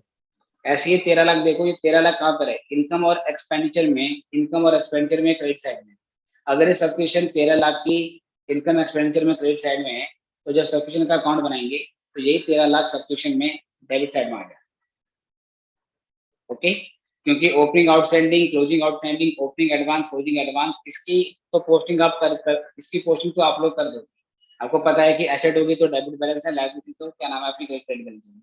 गलती इसी में होती है कि जो आइटम हमें दे रखा है जिसमें प्लस माइनस करना है वो आपको कहाँ पर जाए, तो उसकी हमेशा रिवर्स पोस्टिंग होती है। अगर एक्सपेंडिचर में डेबिट में है तो फिर वो अपने अकाउंट में क्रेडिट साइड में जाएगा, अगर इनकम एक्सपेंडिचर में क्रेडिट साइड में तो अपने अकाउंट में डेबिट साइड में जाएगा। Right, yes sir. ओके। तो ओपनिंग आउटस्टैंडिंग है सैलरी का 40 और 30,000, तो 40 और 30,000 डाल देते हैं सर। तो ये 40 और ये 30, अब जो डिफरेंस आएगा बेटा वो यहाँ से निकलेगा। तो 4,80,000, ये 4,90,000 आ जाएगा, 4,90,000 बैलेंस की। बिल्कुल ठीक है, 5,20,000 बन रहा है, 4,90,000 की आपने सैलरी पे कर दी। अब देखो ये सैलरी भी कहाँ पर है सर, यहाँ डेबिट साइड में, तो रिसिप्ट और पेमेंट अकाउंट में कहाँ पर जाएगी, वहाँ क्रेडिट साइड में जाएगी। अगेन रिवर्स पोस्टिंग होगी, सैलरी अकाउंट में डेबिट साइड में डिफरेंस आ रहा है तो रिसिप्ट और पेमेंट अकाउंट में कहाँ पर जाएगा, क्रेडिट साइड में जाएगा, मतलब पेमेंट हो जाएगा। तो यार दिखा देंगे हम 4,90,000 की सैलरी, इतना हमने पे किया। वर्किंग नोट नंबर 3 जो भी है इसका उदाहरण, 4,90,000। चलो इसके बाद बेटा अगले आइटम देखते हैं इसमें। अगला आइटम हमारे पास रेंट है जो कि पे किया 1,20,000 का, और रेंट के आगे कोई डॉट नहीं है, इसका मतलब रेंट में कोई एडजस्टमेंट नहीं है। एक बार फिर से देख लेते हैं अगर मिस ना हो गया तो। सब्सक्रिप्शन है, सैलरी है, ऑडिट फीस है, क्लब असेट है, फ्री होल्ड लैंड और इक्विपमेंट है, और उसके बाद डेप्रिसिएशन है, बैंक लोन है, नहीं है। तो रेंट हमारा 1,20,000 है, 1,20,000 ही हमने एक्सपेंस किया है और 1,20,000 ही पे किया, 1,20,000 ही पे किया। ठीक है, चलिए उसके बाद फिर यहाँ से हम आगे बढ़ते हैं। प्रिंटिंग और स्टेशनरी, प्रिंटिंग स्टेशनरी आपका 30,000 का है। चेक करेंगे क्या इसका कोई opening stock, closing stock, opening creditors, advance to creditor, कुछ है ऐसा। तो प्रिंटिंग और स्टेशनरी के बारे में भी as you can see there is no further information. It means जो भी प्रिंटिंग हमने खरीदी थी वही एक्सपेंस हो गई है। 30,000 ही एक्सपेंस किया हमने एक्सपेंडिचर में, तो 30,000 ही परचेज किया। तो बाय प्रिंटिंग यहाँ 30,000 डाल।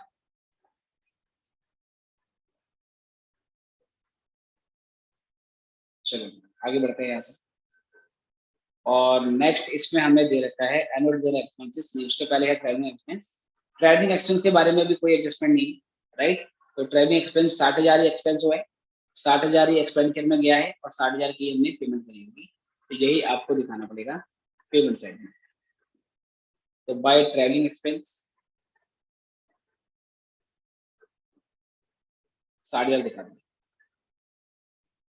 चलो एनुअल डिनर एक्सपेंसेस ऑलरेडी कर चुके हैं। सेक्रेटरी ऑनरेरियम 1,20,000 की सैलरी, अगेन सेक्रेटरी ऑनरेरियम पे कोई एडजस्टमेंट नहीं है ना, अगर होती तो अब तक हमने पढ़ ली होती, क्योंकि 2-3 बार पढ़ ली एडजस्टमेंट हमने, तो नहीं है यहाँ पर कुछ। तो ये 1,20,000 सेक्रेटरी ऑनरेरियम हमने यहाँ पे डाल देंगे। ठीक है, सेक्रेटरी ऑनरेरियम, ऑनरेरियम मैंने बताया कि ये भी सैलरी ही होती है, ठीक है। ये जो कहते हैं सर हम ऑनरेरियम, ये सैलरी ही होती है जब किसी को हम पार्ट टाइम बेसिस पे रखते हैं, तो उसकी सेवाओं के लिए, स्पेशल सर्विस के लिए पेमेंट मिलती है, उसको बोलते हैं सेक्रेटरी ऑनरेरियम, मतलब इन ऑनर ऑफ, सेक्रेटरी का ऑनर करते हैं। जनरल एक्सपेंसेस आपके 60,000 है। अगर इसके बारे में कोई एडजस्टमेंट नहीं तो ये ऐसे के ऐसे आ जाएगा, बाय जनरल एक्सपेंसेस 60,000।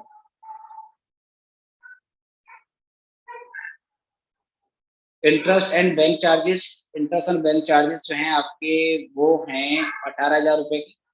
और इंटरेस्ट एंड बैंक चार्ज के बारे में भी कोई एडजस्टमेंट नहीं है, ना तो कोई इंटरेस्ट का रेट दिया है हमें।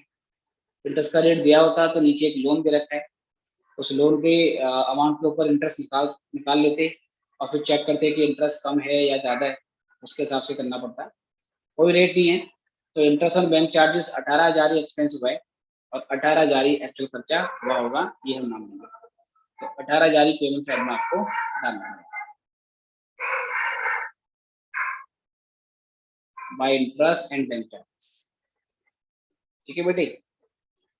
18,000। बाकी दिसंबर टाइम बेटा डेफिनेटली इस बार भी शायद आपका लेट होगा, क्योंकि भी जून वाले बच्चों की पेपर नहीं हुए, तो अभी अगस्त के कह सकते हैं कि एंड में या सितंबर के फर्स्ट मंथ के एग्जाम होने की बातचीत चल रही है। फिर उनका एग्जाम होगा, फिर रिजल्ट आएगा, फिर कुछ बच्चे जो पास हो जाते हैं वो आगे बढ़ते हैं, जो फेल होते हैं वो फिर दोबारा पेपर देते हैं, तो इसके लिए सफिशिएंट टाइम इंक्लूड है। तो इट इज मोस्ट लाइकली कि जब तक ये दोनों अटेम्प्ट मर्ज नहीं होते, या तो दोनों मर्ज हो जाए, मतलब इस बार का जो जून का नहीं हुआ वो आपका कह सकते हैं कि मतलब समय के साथ मर्ज मर्ज हो जाए, लेकिन जब तक ये मर्ज नहीं होते और एक एग्जाम अगर एक बारी का एग्जाम डिले होता है, जैसे इस बार का एग्जाम डिले हुआ है, तो मोस्ट लाइकली दिसंबर भी आपका डिले होगा, ठीक है। फिर वो जनवरी फरवरी में जाएगा आपका आराम से। तो जिनका दिसंबर टाइम है, टाइम बेटा आपका आपके पास है बिल्कुल सफिशिएंट है, लेकिन सितंबर एंड तक मेरा सिलेबस होता है, okay. In any case syllabus पूरा हो जाएगा, राइट। ऑडिट फीस हमारे पास 20,000 की है, और ऑडिट फीस के बारे में हम देखते हैं, ऑडिट फीस के बारे में देखते हैं 20,000 का। तो ऑडिट फीस 20,000 है, और नीचे ऑडिट फीस के बारे में कुछ एडजस्टमेंट भी कहता है। ऑडिट फीस 2014-15 की, मतलब करंट ईयर की हमने पे नहीं करी, मतलब करंट ईयर की ऑडिट फीस आपकी आउटस्टैंडिंग है, और प्रीवियस ईयर की ऑडिट फीस जो 15,000 की थी वो हमने करंट ईयर में पे, ठीक है।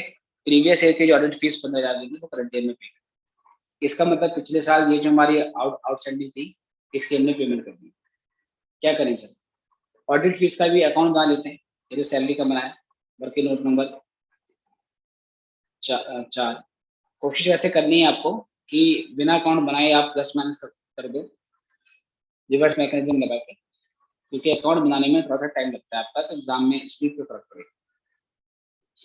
चलिए, तो यहाँ से स्टार्ट होगा ये audit fees by opening outstanding audit fees, क्योंकि आउटस्टैंडिंग एक्सपेंस हो तो वो बन जाता है लायबिलिटी, लायबिलिटी का बैलेंस होता है क्रेडिट। तो क्लोजिंग आउटस्टैंडिंग ऑडिट फीस, जितना पे किया वो डेबिट साइड में आएगा, तो कैश या बैंक अकाउंट, ये है ऑडिट फीस पेड। और जो एक्सपेंडिचर में डेबिट साइड में खड़ी है वो यहाँ पे क्रेडिट साइड में, राइट। तो यहाँ से अपनी फिगर देखेंगे कि क्या क्या निकल के आती है। So what do we observe, we have audit fees amounting to 20,000 appearing on expenditure side, this is on expenditure side। तो ये 20,000 पहले यहाँ डाल देते हैं, ये यहाँ डाल देता हूँ। और इसके अलावा क्या बोलता है सर, इधर आ जाएंगे, एडजस्टमेंट में बताता है आपको ऑडिट फीस 14-15 की आउटस्टैंडिंग है 15,000, ऑडिट फीस 14-15 की पे नहीं करी है ना। तो जो करंट ईयर की बनती है, ये इनकम एक्सपेंडिचर में ये जो 20,000 दिखा रखा है आपको, इनकम एक्सपेंडिचर में ये जो आपको 20,000 दिखा रखा है, ये करंट ईयर की ऑडिट फीस, राइट सर, जो पे नहीं हुई है, लेकिन एक्रूअल बेसिस पे एक्सपेंडिचर में तो आई है। तो यही 20,000 देता है, यही 20,000 मुझे यहाँ क्लोजिंग बैलेंस में दिखाना है, ठीक है। प्रीवियस ईयर की आउटस्टैंडिंग 15,000 थी, प्रीवियस ईयर की आउटस्टैंडिंग बेटा आपकी 15,000 थी, जिसकी हमने पेमेंट कर दी। ठीक है सर, यहाँ भी 15 ही है, तो बेटा ये तो अकाउंट ही आपका टैली, और यही फिगर मुझे दिखानी होगी पेमेंट साइड में जितने की पेमेंट हुई। 20,000 एक्सपेंडिचर में थी, ये पूरी पूरी आउटस्टैंडिंग है, तो क्लोजिंग आउटस्टैंडिंग में दिखाना पड़ेगा। 15,000 हमने पिछले साल वाली पे करी है इस साल, तो इसका मतलब पिछले साल 15,000 आउटस्टैंडिंग थी और वही हमने यहाँ पर पे करी। तो जितना एक्चुअल में पेमेंट हुआ है 15,000 का, वो हमारा पेमेंट साइट में जाएगा। बताओ इसमें कोई डाउट तो नहीं है? नहीं सर। तो यही 15,000 हमें ऑडिट फीस के नाम से यहाँ डालना पड़ेगा पेमेंट साइड में। तो बाय ऑडिट फीस जितना पे हुआ, बाय ऑडिट फीस 15,000, बनती 20,000 है करंट ईयर की, बट पेमेंट 15,000 की करिए, करंट ईयर वाले की कोई पेमेंट नहीं हुई। बुक्स एंड पीरियडिकल्स, ये बेटा असेट्स है। 30,000 की आपने बुक्स खरीदी हैं, तो बुक्स के बारे में आपको बात करनी पड़ेगी। क्या बुक्स का कोई ओपनिंग क्लोजिंग बैलेंस है? तो हमारे पास हम देख रहे हैं कि बुक्स का कोई ओपनिंग क्लोजिंग बैलेंस नहीं है। क्लब की एसेट दे रखी है, फ्री होल्ड लैंड आपका 10 लाख का है और स्पोर्ट इक्विपमेंट्स आपकी 2,60,000 की है, और इसके अलावा बेटा बुक का कोई ओपनिंग बैलेंस नहीं है। इसका मतलब ये हमने फ्रेश असेट्स करंट ईयर में खरीदी है, ये फ्रेश असेट हमने करंट ईयर में खरीदी है। तो बुक और पीरियडिकल 30,000 का, बुक्स जो कि हमारी असेट्स है, इसको करंट ईयर की बैलेंस शीट में डालना पड़ेगा। नहीं सर, लेकिन ये एक्सपेंस हो रखा है यहाँ पर, ये तो एक्सपेंडिचर में आ रखा है। अगर ये एसेट होती तो एक्सपेंडिचर में कैसे आती? बोलो हाँ या ना। अगर बुक्स को एसेट माना होता है इन्होंने, तो क्या इसको ये एक्सपेंडिचर में डालते? नहीं डालते। नहीं सर, बैलेंस शीट में डालते हैं। हाँ, तो इसका मतलब ये होगा इन्होंने बुक्स और बेसिकली जो आइटम्स खाते में दे रखे हैं इसके, इसको एक्सपेंस किया है, तो हम भी इसको एक्सपेंस की तरह ट्रीट करेंगे, बैलेंस शीट में लेके जाने की जरूरत नहीं है। तो 30,000 की पेमेंट दिखा दो, बस 30,000 की पेमेंट दिखा दो by books and some periodical से। पीरियडिकल मतलब जैसे वीकली मैगजीन, मंथली मैगजीन, इन्होंने इसको एक्सपेंस कर दिया। अगर ये एसेट माना होता तो एक्सपेंडिचर में तो आता ही नहीं, ये बैलेंस शीट में जाता ही नहीं।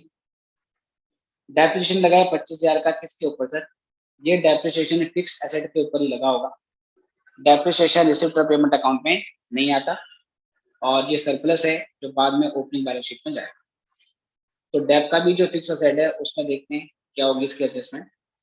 सब्सक्रिप्शन हमने कर लिया, ठीक है बेटा, सब्सक्रिप्शन का हमने अकाउंट तो बना लिया, लेकिन जो सब्सक्रिप्शन आपकी आउटस्टैंडिंग या एडवांस है वो बैलेंस शीट में भी तो जाएगी, है ना।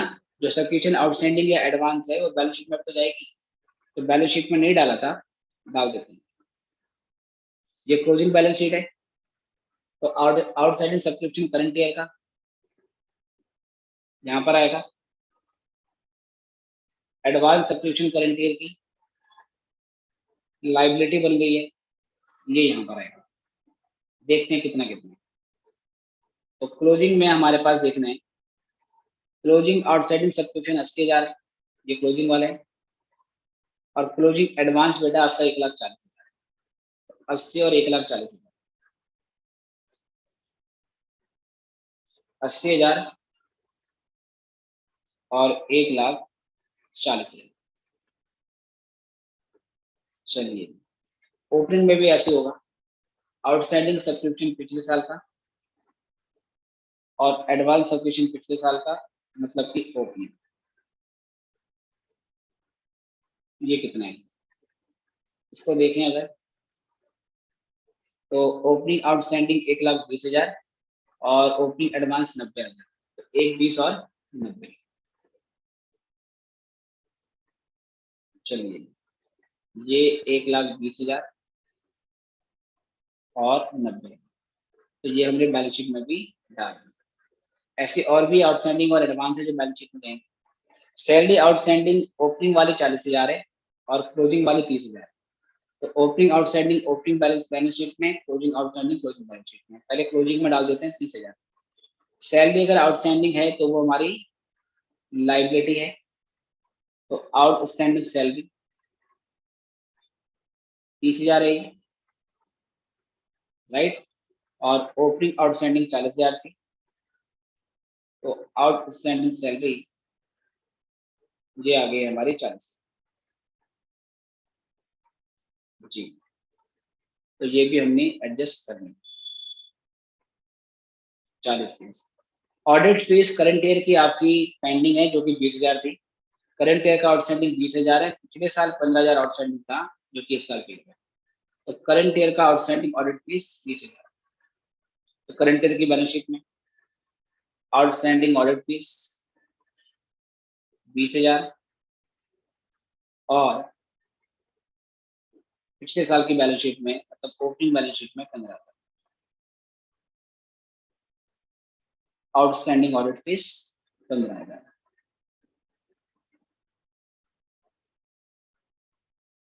चलो जी, फिर इसके बाद बेटा ये मूव कर रहा है शायद, तो मैं नीचे आता हूँ।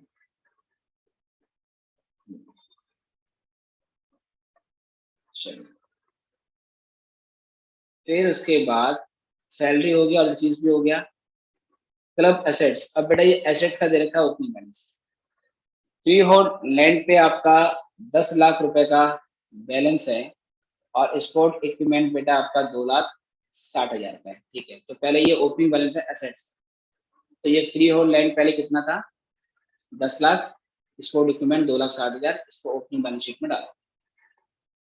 यह है opening balance sheet. Free hold land 10 lakh opening assets और स्पोर्ट्स इक्विपमेंट 2,60,000, स्पोर्ट इक्विपमेंट 2,60,000। चलो 260 है, एक बार देख लेते हैं। बिल्कुल ठीक। कहता है at the end of the year after depreciation the sport equipment amounted to rupees 2,70,000। Sport equipment का ओपनिंग बैलेंस 2,60,000 था, उस पर कुछ डेप्रिसिएशन लगा और डेप लगने के बाद इसका बैलेंस कितना हो गया 2,70,000 हो गया। डेप कितना लगा सर, ये डेप्रिसिएशन जो दे रखा है ये स्पोर्ट इक्विपमेंट का डेप माना जाएगा क्योंकि एक ही आइटम पे डेप लगा है, स्पोर्ट पे इक्विपमेंट पे। लैंड पे डेप पे आपका डेप्रिसिएशन नहीं लगता है। फ्री होल्ड लैंड है उस पर डेप्रिसिएशन नहीं लगेगा। तो ये 25,000 स्पोर्ट इक्विपमेंट का डेप्रिसिएशन। अब एक बात समझो, 2,60,000 का स्पोर्ट इक्विपमेंट था, उस पर अगर 25,000 का डेप्रिसिएशन लगता तो 260 में से 25 माइनस करने के बाद स्पोर्ट इक्विपमेंट का क्लोजिंग बैलेंस 2,35,000 बचना चाहिए था। पर ये बता रहा है कि स्पोर्ट इक्विपमेंट का क्लोजिंग बैलेंस 2,70,000 बचा। 235 से 270, इसका मतलब क्या हुआ 35,000 का परचेज है। परचेज करा है 35,000 का, राइट। तो स्पोर्ट इक्विपमेंट का अकाउंट बना लो या परचेज अगर आप फाइंड आउट कर चुके हैं तो सीधे यहाँ परचेज भी डाल सकते हैं। तो पहले मैं यहाँ पेमेंट साइड में बाय स्पोर्ट इक्विपमेंट के नाम से एंट्री डाल देता हूँ। आएगा यहाँ पर 35,000। अभी कैसे निकालना है आपको, इसके लिए अकाउंट बना लो।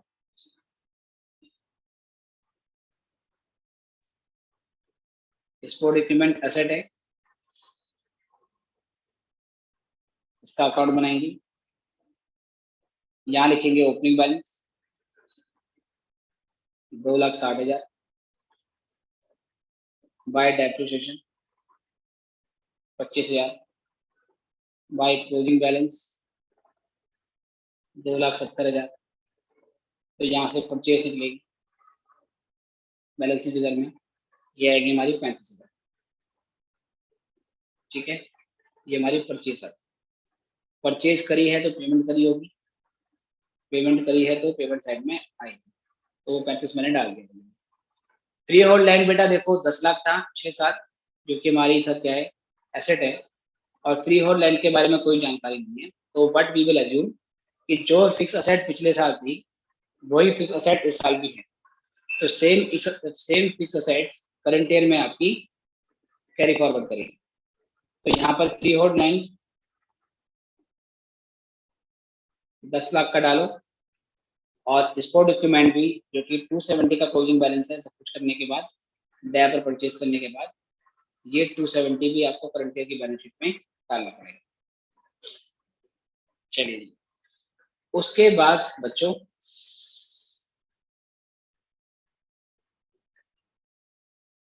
और क्या रह गया इसमें देखते हैं। तो हमारे पास स्पोर्ट इक्विपमेंट का पॉइंट भी हो गया था, ये भी हो चुका है, और कुछ तो नहीं रहा है इसमें। सैलरी हो गया, ऑडिट फीस भी हो गया, फ्लोर लाइन भी हो गया। राइट, उसके बाद कहता है 1 लाख का बैंक लोन था 31 मार्च 2014 को, जो कि अभी भी ड्यू है, मतलब हमने इसकी पेमेंट नहीं की।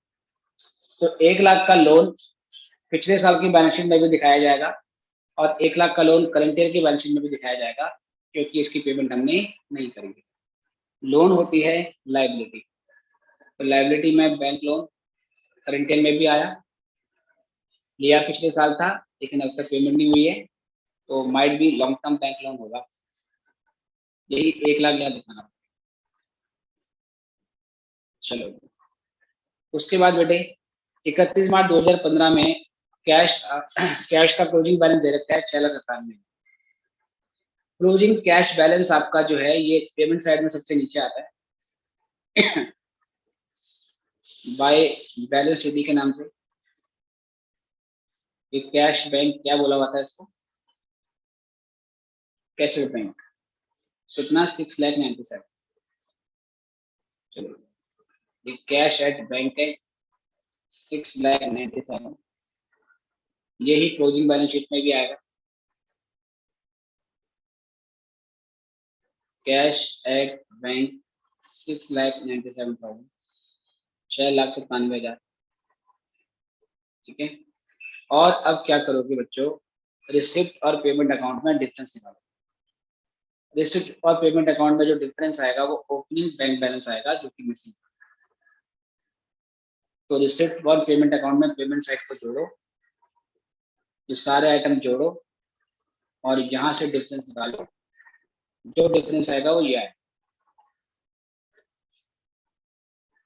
तो balance PD cash at bank का ओपनिंग बैलेंस, ये फिगर आपको निकालनी है बैलेंस। तो पहले पेमेंट साइड वाले आइटम जोड़ दो, कितना आ रहा है, 1,40,000, 4,90,000, 1,20, 30,000, 60,000, 1,20, 60,000, और फिर 18,000, 18,15,000। 15,000, ये पूरा करके। Yes sir. तो पेमेंट साइड का टोटल आ रहा है 18,15,000। ठीक है, अब इसमें से डेबिट साइड वाले आइटम माइनस कर दो। डेबिट साइड में आपके जो आइटम हैं ये हैं 13,90,000, 2,61,60 और 20,000। डिफरेंस 45,000 का 45,000 का डिफरेंस है सर। अच्छा, तो इसका मतलब जो ओपनिंग बैलेंस है ये आ गया हमारा 45,000, ये बैलेंस शीट है। ये ओपनिंग बैंक का बेटा, ये यहाँ आ गया रिसिप्ट साइड में, और यही ओपनिंग बैंक बैलेंस पिछले साल की बैलेंस शीट में भी जाएगा, क्योंकि एसेट है। तो कैश एट बैंक,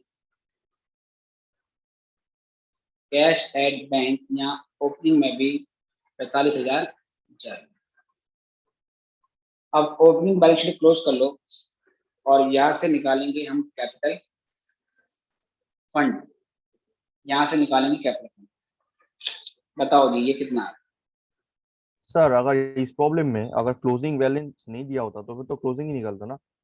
हाँ, तो फिर हमें ओपनिंग दिया होता, और ओपनिंग दिया हुआ तो फिर हमें क्लोजिंग हमें निकालना पड़ता, और क्योंकि इसमें क्लोजिंग दिया था इसलिए ओपनिंग निकाला। दोनों में से एक तो आपको दिया होगा, जब भी हम रिसिप्ट पेमेंट अकाउंट बना रहे हैं तो दोनों बैलेंस में से कोई भी एक बैलेंस आपको दिया होगा, दूसरा आपको निकालना है। राइट, तो यहाँ से निकालो बेटा कैपिटल फंड कितना आ रहा है ओपनिंग बैलेंस शीट से। 11,80,000 का बैलेंस है। 11,80,000 का डिफरेंस आ रहा है, बाकी लोग भी चेक कर लेंगे बेटा। तो ओपनिंग कैपिटल फंड आ रहा है हमारा 11,80,000, और जो टोटल है वो कितना आ रहा है 14,25,000। 14,25,000 का हमारा टोटल है। 14,25,000 का टोटल है, और 11,80,000 का हमारे पास यहाँ लाइबिलिटी साइड में बैलेंस आ रहा है। तो ये 11,80,000 अब आप ओपनिंग बैलेंस शीट में लेके जाओ। कैपिटल फंड ओपनिंग बैलेंस 11,80,000, और इनकम और एक्सपेंडिचर में देखो हमें सरप्लस कितना दिया था। इनकम एक्सपेंडिचर में सरप्लस आया है हमारा 5,77,000, ये सरप्लस है। Excess of income over expenditure, ये प्लस करना पड़ेगा। ऐड करेंगे सरप्लस 5,77,000। बताओ कितना आता है? 17,57,000। 17,57,000। सारे आइटम हो चुके हैं। अब बेटा ये बैलेंस शीट टैली, ये मैच करनी चाहिए।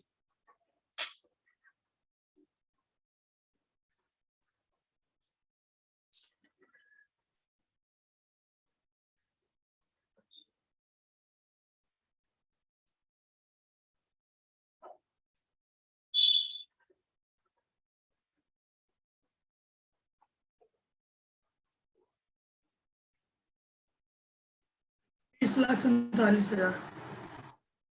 20,47,000 या 21,00,000? 20। 20। 20,47,000। चेक करो दोनों साइडें मैच हो रही है नहीं। सर दोनों मैच हो रही हैं। Yes, sir. Both are right. ठीक है बेटा, तो ये भी हमारा एक फुल क्लास क्वेश्चन हो गया जिसमें हमने इनकम एक्सपेंडिचर दिया था और सिर्फ पेमेंट और बैलेंस शीट बनाना। इसकी नोट डाउन करनी हो तो बताना। सर एक क्वेश्चन है, हाँ जी, आपने जो होमवर्क दिया था वो 10 का क्वेश्चन है, वो स्टडी मटेरियल का। ठीक वहाँ है। पे एंट्रेंस फी को कैपिटलाइज किया गया है, मतलब बैलेंस शीट में लाया गया है, इनकम एंड ठीक है। एक्सपेंडिचर में शो नहीं किया, पर मैंने हाँ एज ए इनकम एंड हाँ, एक्सपेंडिचर में शो किया और मेरा बैलेंस शीट मैच किया है, बट बैलेंस डिफरेंट है स्टडी मटेरियल में जो है उसे। लेकिन तो अगर एंट्रेंस फीस अगर कैपिटलाइज हुआ है तो फिर इनकम एक्सपेंडिचर में क्यों दिखाया जाएगा उसको? कुछ है ना? इन्फॉर्मेशन नहीं दिया है कैपिटलाइज कि हुआ है कि नहीं हुआ है, अच्छा अच्छा अच्छा अच्छा, अगर क्वेश्चन में कुछ बोला नहीं है, राइट। हाँ, क्वेश्चन में कुछ ना बोला हो तो आपकी मर्जी। तो या तो आप इनकम साइड में दिखा दो या बैलेंस शीट में डाल दो, आपकी मर्जी है। आंसर में थोड़ा बहुत फर्क पड़ेगा बट बैलेंस शीट आपकी मैच मैच करना होगा, वो आपकी मर्जी है। ठीक है विशाल, तो आप ये कह रहे हैं कि आपने उसे इनकम साइड में डाल दिया है और क्वेश्चन ने क्या करा है कि उसको बैलेंस शीट में डाला है ना, यही ना? हाँ सर। और बाकी बैलेंस शीट आपकी मैच है। हाँ सर। हाँ, तो आपकी मर्जी है, बस आपको नीचे एक नोट नोट डाल देना है कि entry fees has been treated as revenue नीचे। कुछ ना बोला तो आपकी मर्जी होगी। ठीक है। ठीक है सर। ओके, ठीक है बच्चों, तो आज इतना ही। आज थोड़ा मुझे कुछ काम है, जल्दी मुझे ऑफिस निकलना है, तो आज इतना ही और कल मिलेंगे कॉस्टिंग की क्लास में। चलिए, गुड बाय। इसकी नोट डाउन करनी हो तो बताओ।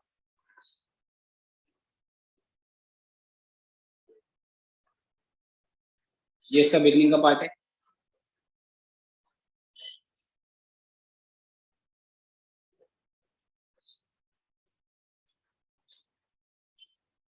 ओके,